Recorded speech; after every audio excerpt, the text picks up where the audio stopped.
2.5 minutes to the gentleman from Ohio, Mr. Chabot, who is also the chairman of the Foreign Affairs Subcommittee on Middle East and South Asia.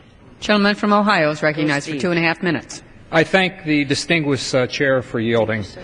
Israel has no greater friend than Ileana Ross-Lehtinen from Florida. Despite some progress that's been made toward ensuring Israel's continued security, critical challenges still exist. Rejectionist elements within the Palestinian leadership still refuse to sit and negotiate in good faith, even as Israel repeatedly expresses its commitment to the establishment of a Palestinian state. These elements spurn Israel overtures and seek to establish a Palestinian state unilaterally through a vote of the UN General Assembly.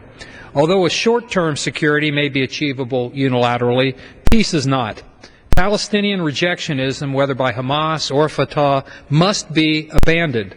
U.S. taxpayer money should, under no circumstances, go to the Palestinian government whose members do not all abide by the three Quartet principles: recognizing the State of Israel's right to exist, renouncing terrorism, and abiding by previous agreements.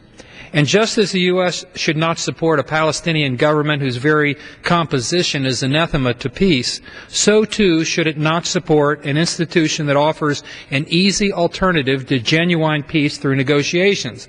That is why I recently introduced a resolution calling on the administration to cut all funding to the UN General Assembly should it vote to recognize a Palestinian state in direct defiance of the UN Security Council and the UN Charter.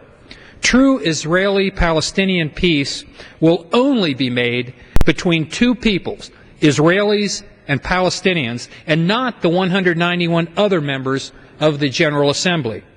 Israel, like the United States, welcomes those who would make peace, even as it fights those who would make war. Time and again, Israel has demonstrated its commitment to a Palestinian state living as its neighbor in peace and security. But there are no shortcuts on the path to this outcome, and there is no getting around the hard concessions that will have to be made. The U.S. must now stand with Israel and against those who would obstruct rather than advance the cause of peace. I urge the adoption of this resolution, and I yield back the balance of my time. Gentleman yields back the balance of his time. The gentleman from California.